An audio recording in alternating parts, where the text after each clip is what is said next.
you on social media does not mean you have to respond. You should go through my social media feed, and I never respond. Everyone says, I can't believe that stuff is on there. I don't care.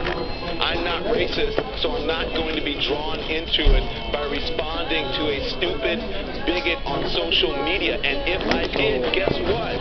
CNN would fire me. I agree with you. I don't respond to the trolls either, but all I'm saying is for instance, the assertion that because Sarah referred to white people in her tweets, she is somehow now against all white people, when we all know that a lot of times... I don't think that's the point. That's not the point, that she's against all white people. It sounds like you're making an excuse for someone who actually did something that is bigoted. Don, I'm trying to figure out why you feel that way. I literally said that it is not okay, that I wouldn't have written, that I don't want, that no one should write things that they don't want ending up on the front page of the New York Times or anywhere else. I wrote that it was silly. I said that I wouldn't have said that. She's not bigoted against all white people. That's not the point. I think it's important, Don, because that's what everybody says. Okay. Conservative websites, not even conservative, because I don't want to say that, because I have really great conservative friends, but right-wing websites, right-wing publications, and folks that identify with the white supremacist ideology are currently online spreading this. Okay, I got you. Everywhere. And President Trump is breaking records when it comes to lying. The lies from this president are coming fast, and they're coming furious. At the end of his first year in office, the president had made 2,140 false claims. Well, this week, he reached a total of more than 4,229, nearly double. In June and July alone, Trump averaged 16 false or misleading claims per day. That comes from our friends at the Washington Post, by the way, who are doing a lot of heavy lifting, cataloging all the false and misleading claims President Trump has made since he took the oath of office. Well, this president's complete disregard for the truth is shocking, but it probably shouldn't be. After all, he told us this himself. And just remember, what you're seeing and what you're reading is not what's happening. So why don't we take a moment, shall we, to break down just a few of the president's most recent lies. Just this week, he again threatened to shut down the federal government, to shut it down on October 1st if Congress doesn't give him the money for his favorite campaign promise. You know what that is? To build a wall on the southern border. We started building our wall. I'm so proud of it. We started. We have 1.6 billion. And we've already started. You saw the pictures yesterday. I said, what a thing of beauty. Well, I don't know if Mexico was supposed to pay for that, remember? We shouldn't forget about that. But the wall, this is the truth, has not been started. And that 1.6 billion, that's for new fencing on a portion of the border, not a wall. Mexico's going to pay for the wall. I'm just telling you. They're going to pay for the wall, and they're going to enjoy it, okay? They're going to enjoy it. So again, clearly Mexico is not paying for the walls, and the president is demanding the money from Congress. And then there is this on taxes. We passed the biggest tax cuts and reform in American history. So the fact is, the Trump tax cut, are you listening, everyone, is the 8th largest since 1918. The 8th largest, not the largest in history. The president also seems to be having trouble keeping his facts straight about the steel industry. U.S. Steel just announced that they're building 6 new steel mills. So if you care about the truth, nope, that's not the truth.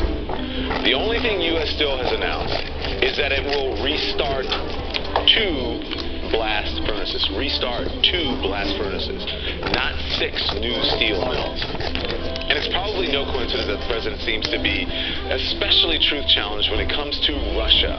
In this tweet from July 24th, he famously claims Russia will be pushing for Democrats in the midterms because, according to him, they don't want Trump.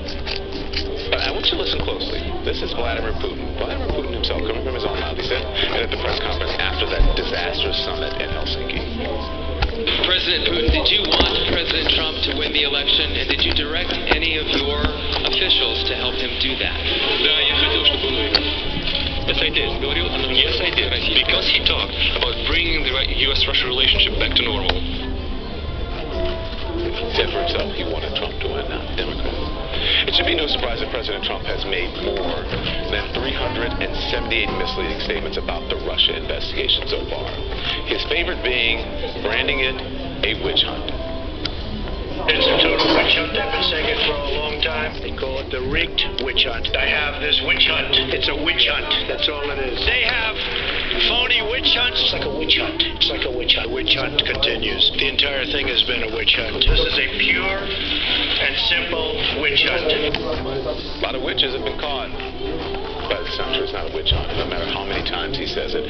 The fact is, the special counsel Robert Mueller has brought 191 criminal charges against 35 defendants. There have been 5 guilty pleas so far.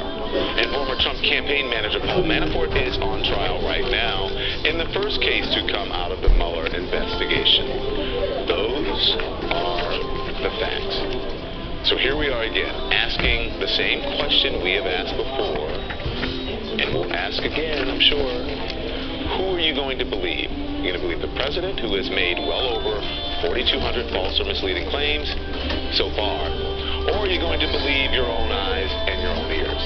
Facts still matter. The truth still matters. We're living in a reality, not an alternative reality.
Trump's bizarre request to go off the record moments before he fired his own In his 46 years practicing law, Seitz has never seen anyone do that.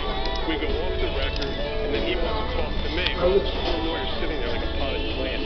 Seitz says Trump wanted to make a deal and settle the case, but Seitz refused. And in the end, Trump lost.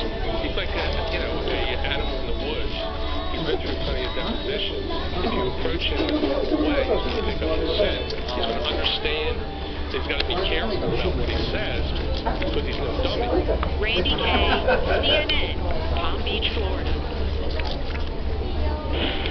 The Kremlin today lashed out at the Russian investigation. A foreign ministry spokeswoman referring to it as, and I'm quoting here, the two-year hysteria around the alleged Russian interference in U.S. elections, which did not happen. She says the focus on it undermines relations between the two countries, which sounds almost exactly like what President Trump said last night. Speaking at a rally in eastern Pennsylvania, the president had warm words about his summit with Vladimir Putin, harsh words about the Russia probe. We got along really well. By the way, that's a good thing, not a bad thing. It's a really good thing. Now, we're being hindered by the Russian hoax. It's a hoax. I'll tell you why. Russia's very unhappy that Trump won. That I can tell. But I got along great with them.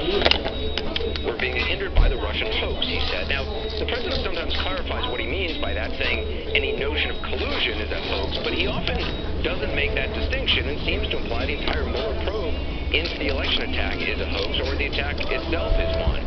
As for his claim Russia's unhappy, he won. There really isn't much evidence of that. If any, Putin himself said in Helsinki on camera in a press conference next to Trump that he wanted Trump to win, and the president has rarely, if ever, attacked Putin the way he has so many other world leaders, even allies in the U.S. And that's, of course, his privilege. The president determines the foreign policy course he wants to set for the country.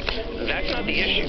Keeping him honest, this is. The president's position on Russia often undercuts his administration's position and the tough statements his own advisors make, which raises the obvious question, is the president trying to have it both ways? Or is it now explicit White House policy to speak out of both sides of its mouth on a vital national security issue?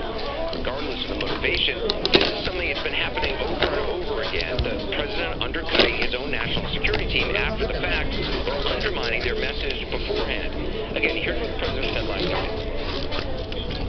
Now, we're being hindered by the Russian hoax. It's a hoax. Okay.